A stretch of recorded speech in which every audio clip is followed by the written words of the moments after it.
U.S. President Donald Trump saying there's a good chance that they'll find peace with Russia and Ukraine, and negotiations are right now underway to end the war in Ukraine. President Putin wants to have peace now, and that's good. And he didn't want to have peace with Biden. So Trump speaking with Russian President Vladimir Putin yesterday by phone for 90 minutes, just hours after Russia launched a series of missile and drone strikes on Kyiv. Joining us with more this morning is Ian Garner. He is an assistant professor at the Pulaski Institute in Warsaw. Thank you for joining us this morning. Good morning. Thank you for having me.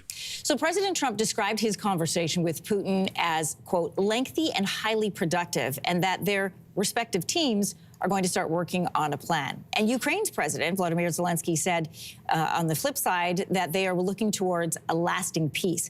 Given these comments, what do you see as a framework coming together for a possible peace plan?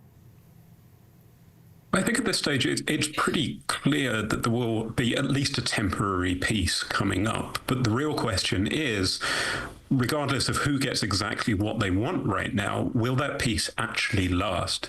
Because what the Americans are talking about, what the Ukrainians want, and I think what Vladimir Putin wants in the long term are three very different things. Mm-hmm. Well, and we have an example of that this morning. We want to bring our viewers a live shot. President Zelensky is speaking right now, and he has just said that Ukraine will not accept any agreements that are reached between Moscow and Washington. So then, what does that mean for all sides getting an agreement done? Well, right now, Trump wants to make a big deal with Putin. It's pretty clear that this is the Trump modus operandi. He wants to go over the heads of Ukrainians. He wants to pull American commitments back out of Ukraine, to isolate Europe in some way, leave them to it. But the real question is, will the Ukrainian people really accept any deal that doesn't see Ukrainians safe in occupied territories, that potentially doesn't see at least some of the occupied territories returned, if not all of the occupied territories returned? I just don't think that those sorts of deals are things that Zelensky can actually sell to the wider population. Yeah, and just to put this into context for our viewers watching from home, there are about 3.5 million Ukrainians who right now are living under Russian occupation. Some estimates saying that number is as high as 11 million people. So what potentially could happen to them in any peace deal scenario? Where would they go? Well, right now, there seems to be no talk between Moscow and Washington about what's going to happen to those people. But I see it as a really, really key issue, because we know that the people in occupied territories are facing hideous sexual abuse, deportation to Russia. They're facing violence, torture, execution. They're living in very straitened circumstances. So ultimately, the three countries we're talking about need to come together and figure out a way to offer those people peaceful reassurances, or perhaps a path back into Western Ukraine, maybe even a path into friendly European nations. Yeah, when you look at it in the map and in this way, you realize this territory has been hard fought by Russia, hardly defended by Ukraine. And the idea of anybody giving up land or gaining land back at this point seems really far-fetched.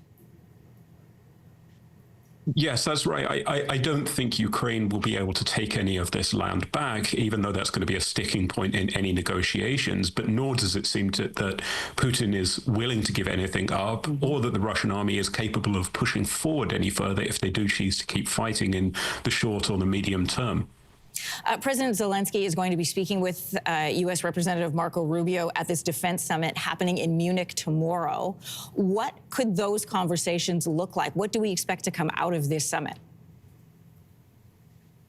I think we won't see a big change in the American attitude to this, but Zelensky's approach over the last couple of months has been to flatter Trump, butter him up, assure him that he can be the one who is credited with making the peace deal, and the Ukrainians have been working really hard behind the scenes to make that work. And I know there is a lot of anger coming out of Kiev right now that all of those efforts seem to have been in vain, that Trump seems to be wanting to talk to Putin directly rather than negotiating with Ukraine seriously.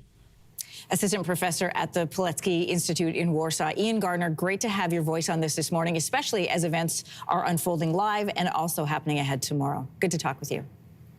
Thank you. If you liked that video, make sure to subscribe to the Your Morning YouTube feed, where you can find all kinds of new content posted every weekday morning.